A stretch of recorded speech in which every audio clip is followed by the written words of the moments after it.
Handmade. She's a queen. This is dedicated to all my beautiful queens, all my beautiful ladies out there. She's a queen. Go queen. You got it, girl. She's a queen. You better represent. Go queen. Go queen. Go. She's a queen about her business. Queen. Working hard on a mission. Yeah.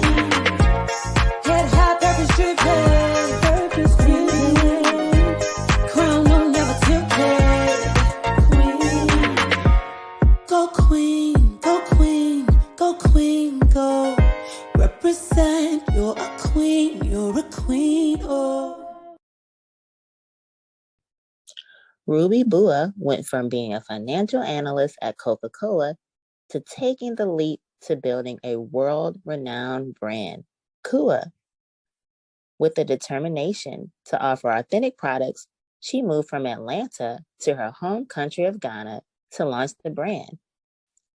To ensure authenticity in products and to contribute to the African economy. With the aim of keeping us authentic, Kuu-Ahh is beloved by celebs including Cardi B, Gabby Sidibe, and Nicole Ari Parker. Are you ready for this?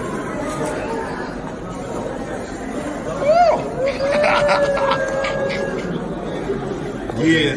Cool. You're probably Yeah, let's do this. Are you ready? Damn, matches the hair too.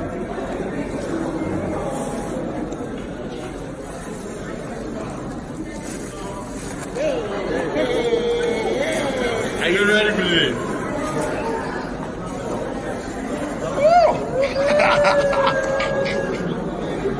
Yeah. cool.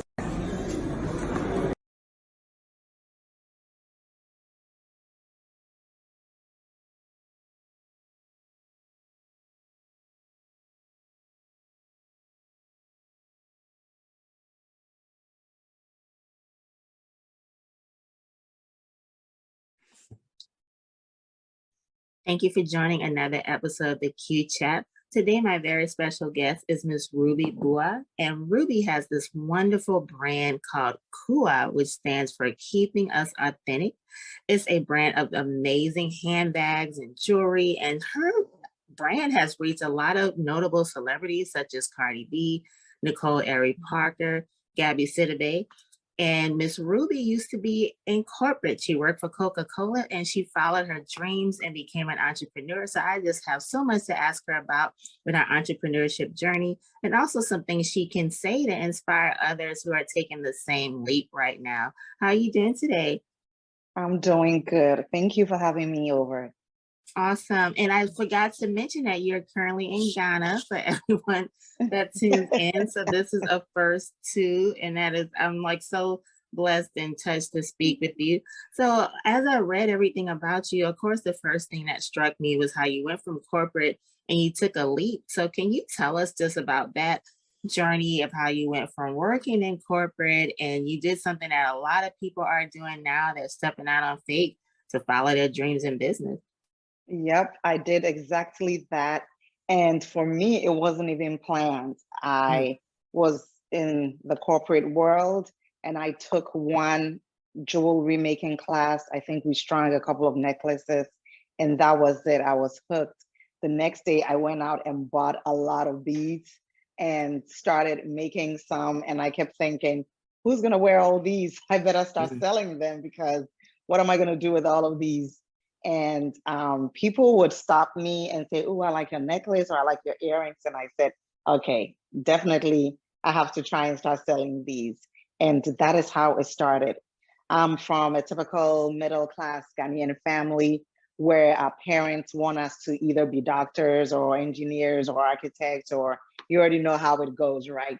They wanted us to take the safe career path. And so I sometimes say, I did not even give myself permission to dream outside that. Now, interestingly, I was raised in a household where my parents worked for themselves, but I still didn't think I had earned trying to dream outside what was expected of me. And as an adult and as a mother now, I kind of get where they're coming from. They want the safety of a secure job for their kids.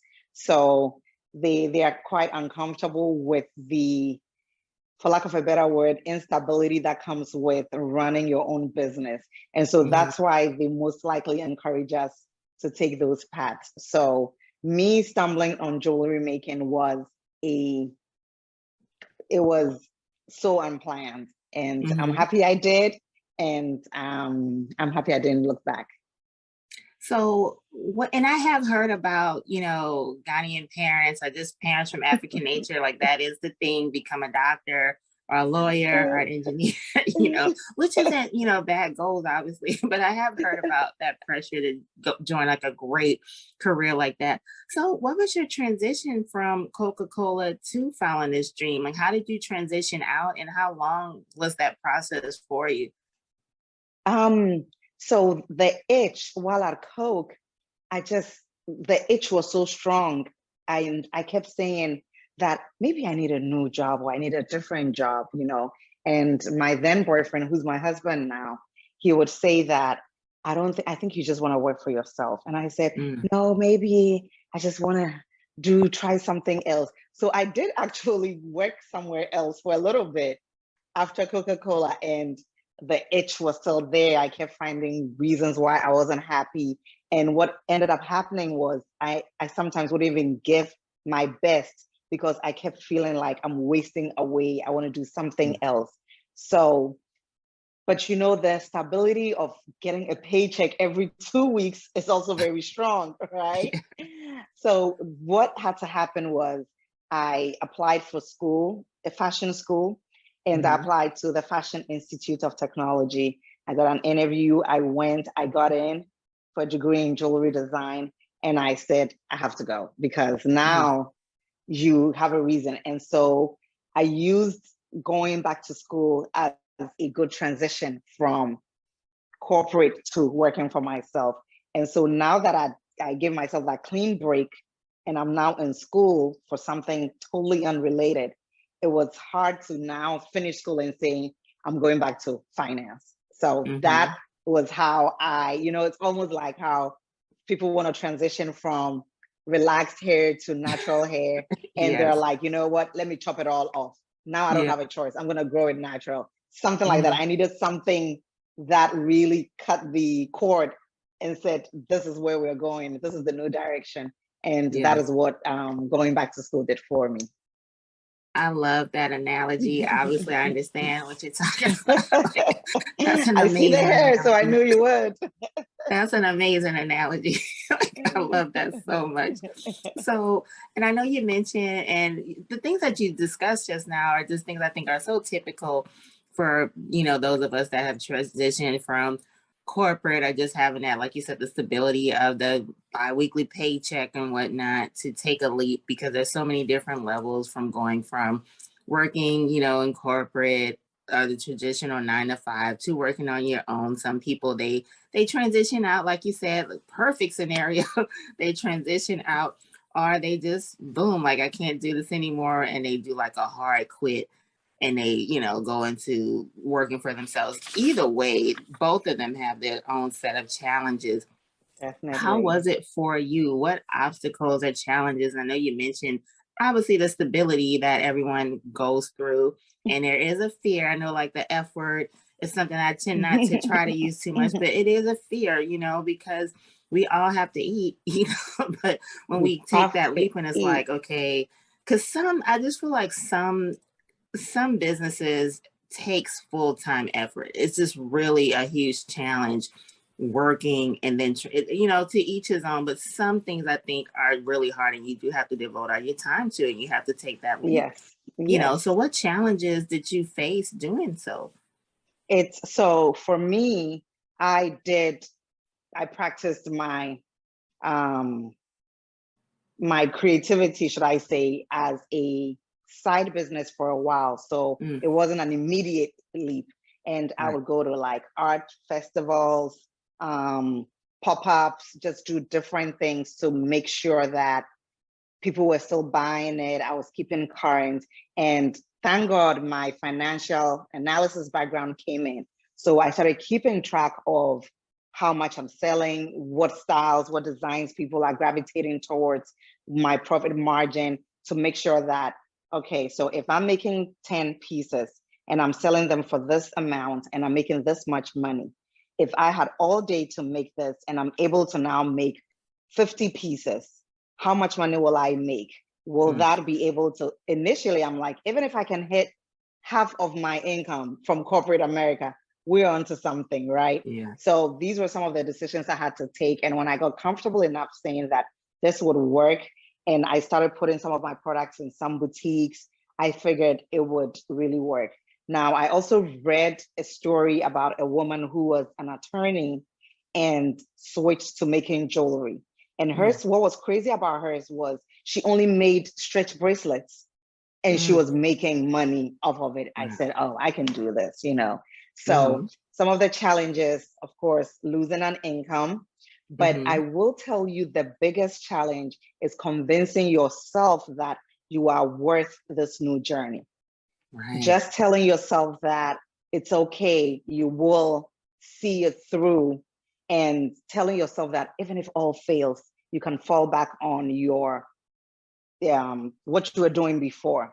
But just convincing yourself that this is what you're doing and it's gonna work was one of the biggest hurdles that you have to, it's almost like you have to convince yourself and then convince the world, because anybody who heard, wait, you left Coke to do what? To start making jewelry and selling, like how much money would you make from that? You know, it's almost like, is she crazy? And sometimes you yourself, you ask yourself, am I crazy? Because you don't know what the future holds, right? So I always say the biggest challenge for me was convincing myself, building up that confidence and telling myself that this will work out. So I deserve to give it my all. Wow. Yes, yes, yes. And you're right. You do have to convince yourself. You have to believe in yourself. And we all deal with imposter syndrome, I think, because it's different when you know you're working in, you know, doing whatever skill or service and you get that check from that company. But when you become your own entrepreneur, you are building your own paycheck. You know? So it's a lot of fear involved, and you have to there's really so many believe other yourself. hats too. When you switch to working for yourself, if you are a maker like myself, you just want to focus on making the beautiful product, going to source the product. Now you have to throw in taxes. Now you have to throw in marketing, just different things that you have to throw in that you're like, and of course, at that stage, you can't afford to let other people do it for you, because one, you are the only one who understands your brand well enough, and you're actually still developing the identity of your brand. So you can't just offload it and give it to someone, right? Secondly, you can't afford to actually pay someone to do that. And finally, when you are a designer, most people relate to you. They want to know who is behind it. So you may start off and say, oh, I don't want them to know I'm the face of the brand, or I just wanted the products to speak for themselves, for them to sell themselves. No, the moment people relate to you as the person who is behind this brand, you sell more. So there's so many aspects, moving parts to try and make this thing work. When initially you went in thinking, I'm just gonna make these pretty earrings or pretty necklaces and sell. And then you get in there and you're like, oh, you got to do this, got to do that. There's so much that goes into it. Right. Are you ready to join the new workforce solution? Currently, many people are working from home. Right now, during the pandemic and also the recession, many Americans are finding flexible ways to earn a living and support their family on their terms. Many name brand companies utilize customer service in order to thrive. Little did you know that a lot of those agents are sitting at home, just like you.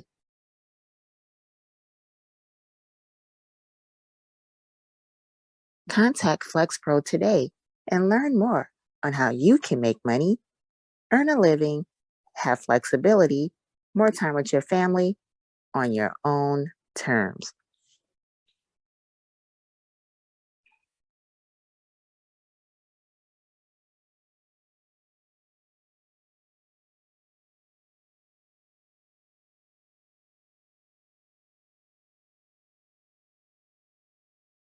that. There's so much that goes into it.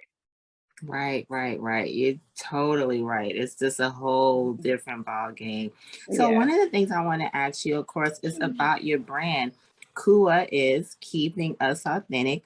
And one of the Yeah. things with your business, because it's based out of Ghana, is that you wanted an authenticity to attract worldwide success. So just tell me about the whole, just the origin of everything with your jewelry making, because it's extra special because of where it's based and the background that you have with it to be authentic. So what is the background with that too?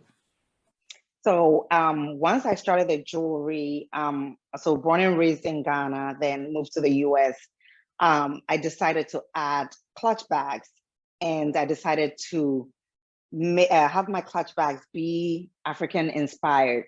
It was around the time where the African prince was getting really popular. And I remember growing up that sometimes we didn't even want to wear our African prints because we thought those were for our moms and our grandmothers, and we're too cool. We just want to wear our jeans and our t-shirts, you know. But there was this new movement of young Africans and Africans in the diaspora, African Americans, appreciating the African print.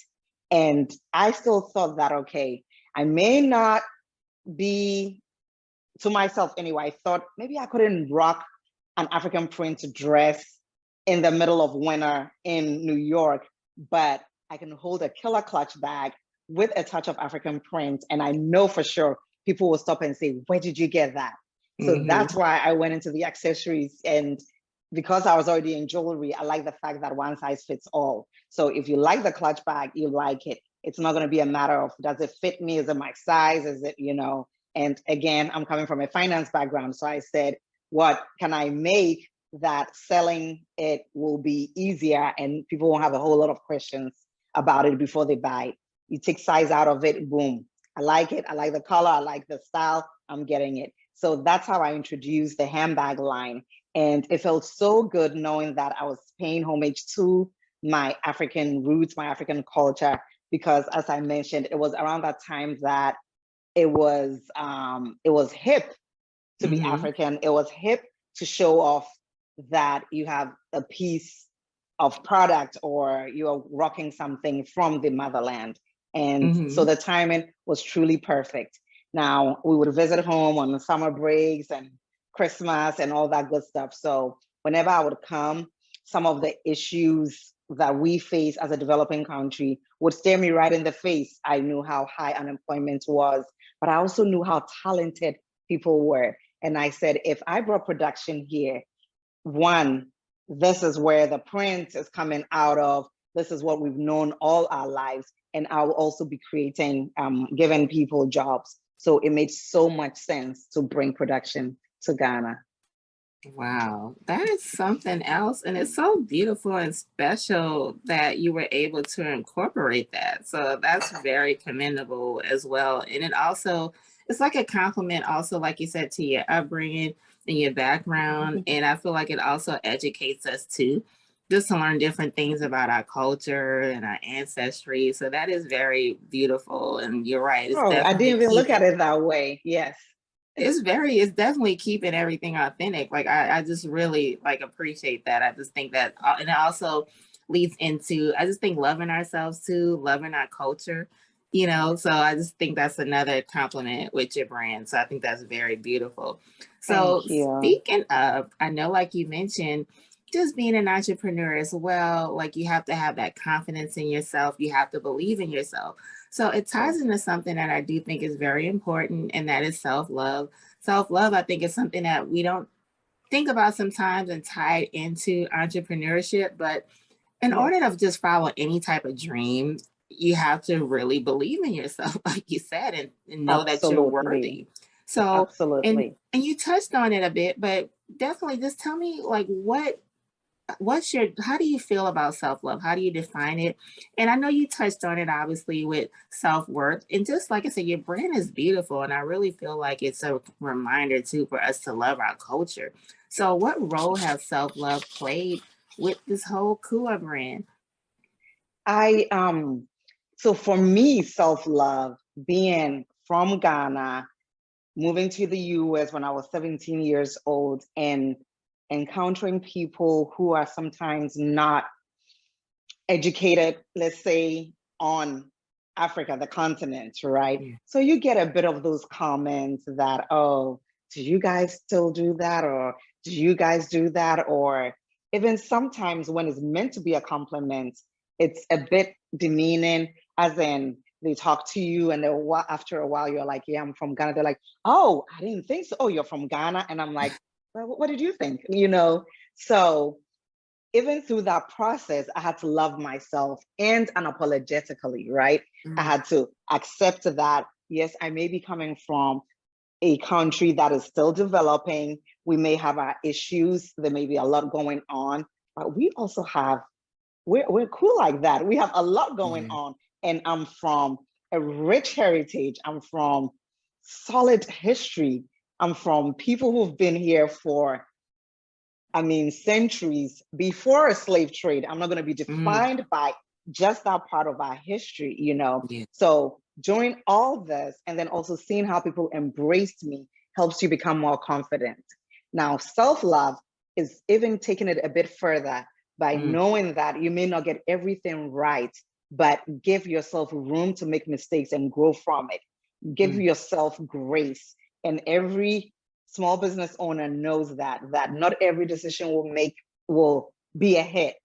You will make mistakes. Some of them will cost you financially, but it's okay because the journey is not a straight step by step all the way to the top.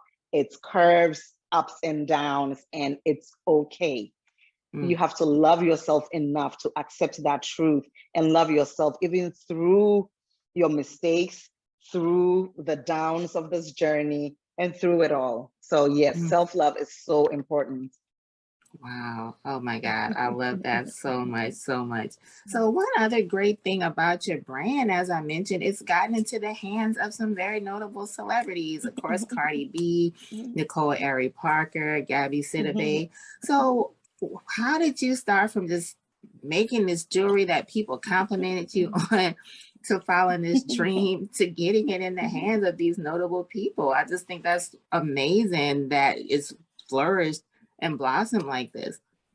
Thank you. Grinding. Yes. Just, you know, pounding the pavement, working hard.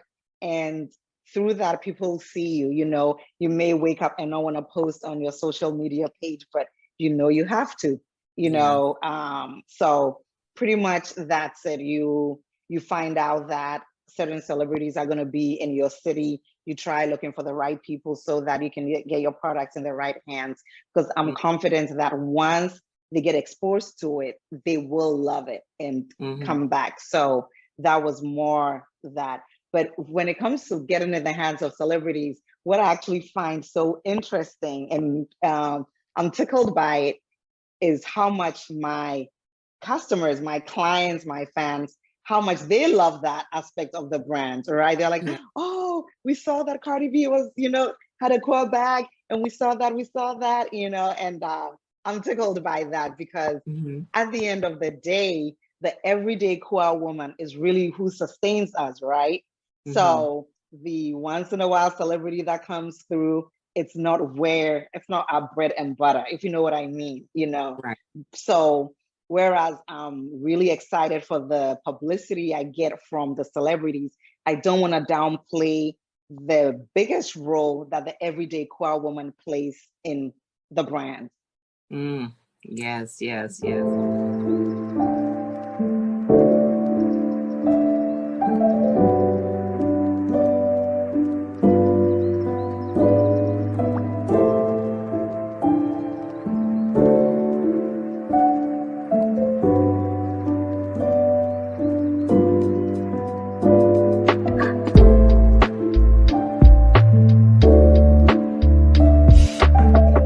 The brand.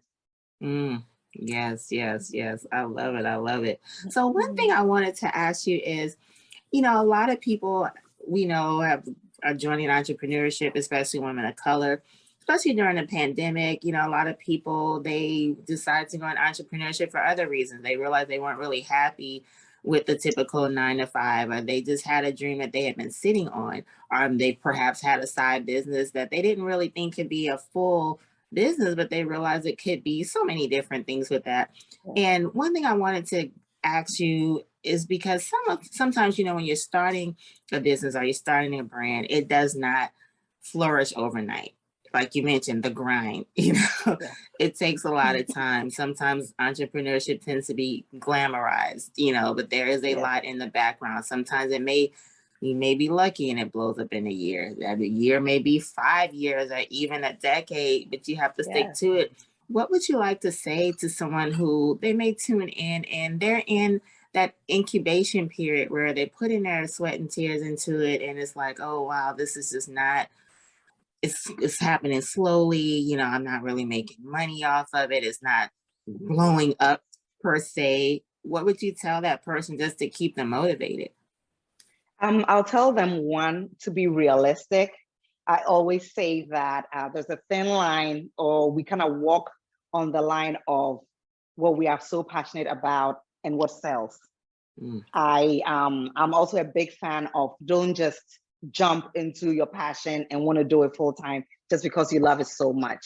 Make sure you plan well. Otherwise, what ends up happening is you end up hating your passion, right? Because you're so excited about this, you go in full force, you're not making the money, you're not getting your bills paid, you're so frustrated, and you end up hating your passion, or you're like, oh, it didn't work out.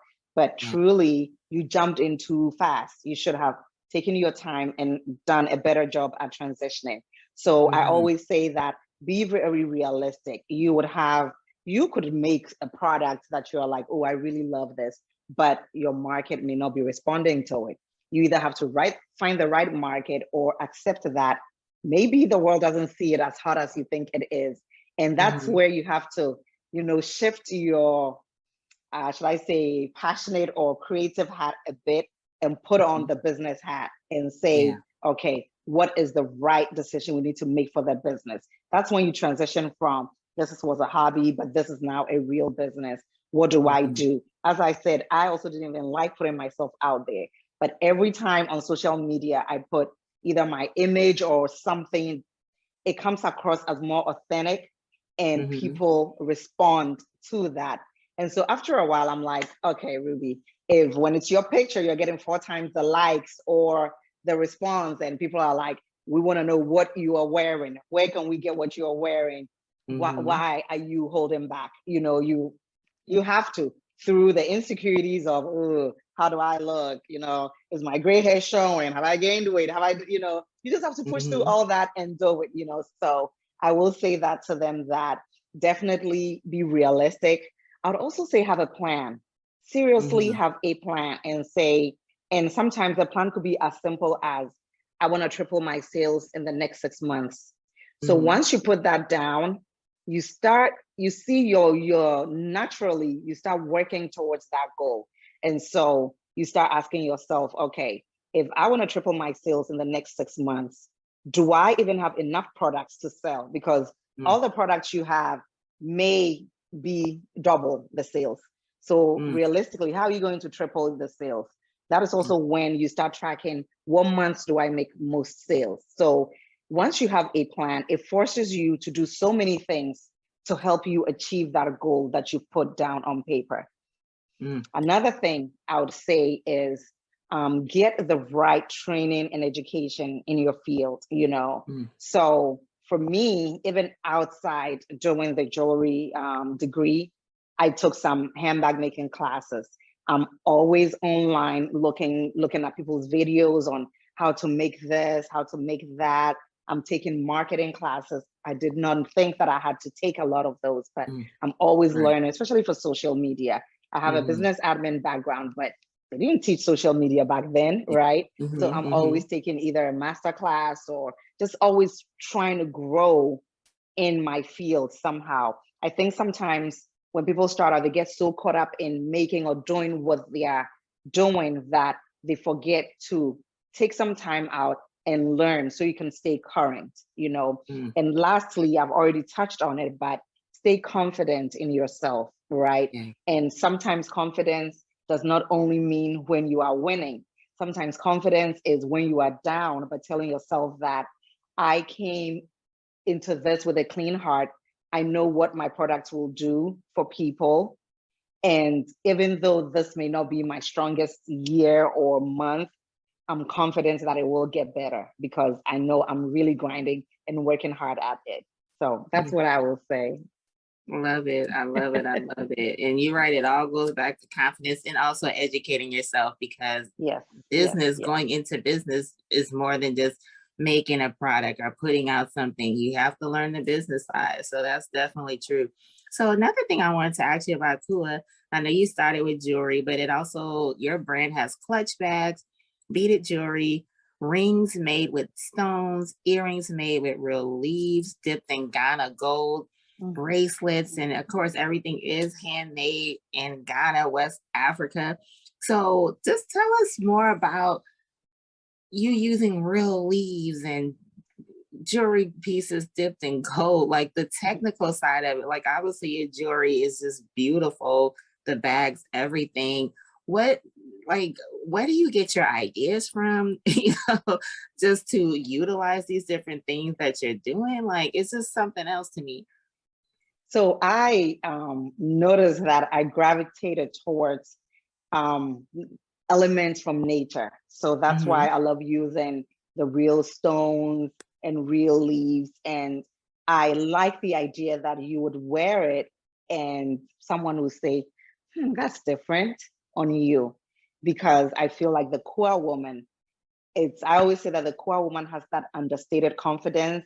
They don't need it to be a big brand plastered all over them, but they know when someone sees it, they'll say that's something unique that person has on. Oh, that bag is unique. I know I won't walk into any store and find it. Those earrings are something else. And so with that in mind, I'm always trying to innovate and come up with products that will make the Kuu-Ahh woman feel authentic, unique, special, and know that what they have is one of a kind and not mass produced. Wow, beautiful, beautiful. So I also know that with this dream of yours, with your background going from Coca-Cola to building this amazing brand, you moved from Atlanta back to your home country of Ghana. Throughout this entire experience, what would you say has been like one of the most fulfilling things that you've experienced, or one of the biggest highlights since starting Kuu-Ahh? I'm still pinching myself that one simple evening class of stringing beads is what has just changed my life to where it is now. Now, I do believe I would have still ended up in something creative, but it is quite amazing that I decide after work one day, to take a class for fun. I remember I took even a Spanish class, I wanted to take a golf class, but that one class is what has started all this. And I still don't take, I take every single sale means so much to me. I don't take anything for granted. I still get giddy when I hear that ding saying that there's a new sale there. I feel like I'm still living that dream. Like, is this really real? And it's been over 10 years, but I still pinch myself when people recognize me out and say, are you the owner of Kuu-Ahh? Oh yeah. Usually they'll say, I could tell from the hair, or they'll say something about me. And I'm still pinching myself that it never, ever gets old. So I can safely say that I am living the dream. Oh, I love it. I love it. So tell us what's next for Kuu-Ahh. What do you have planned for the future? Tell us what we can expect to see from Kuu-Ahh. Okay, so we added a clothing line recently. We're still working on it, but if you go on our social media page, you'll see that we keep dropping different styles, so that's exciting. But I'll tell you what gets me most excited now. We started this initiative called Kuu-Ahh Care Initiative, and we actually started it before COVID, and we had to stop for a little bit, but we are back on full force. So we train blind women on how to make jewelry. We started with bracelets, and after training, we employ them and they make so our stretch bracelets are made exclusively by visually impaired women. So it started by me contacting the school, go in there. I focused on the women in the vocational program, and we trained them, and they started making. So we go there periodically, make, pay them, bring them, sell them, go back, make. And last year we hired, no, was it this year?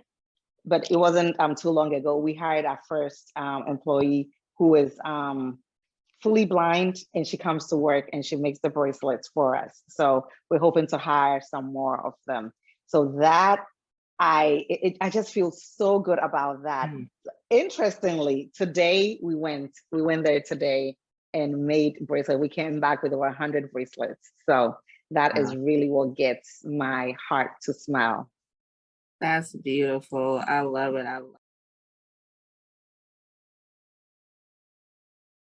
Running a small business can be very hard.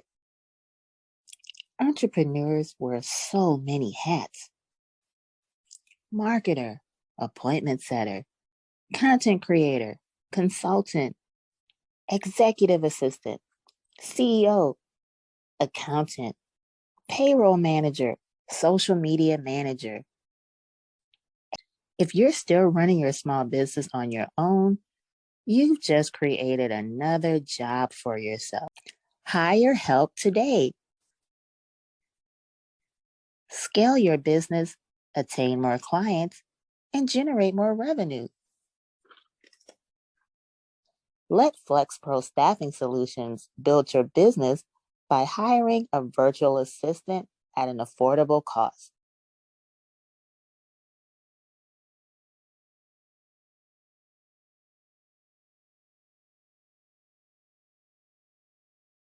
Heart to smile. That's beautiful. I love it. I love it. This has been an amazing conversation. I love your energy.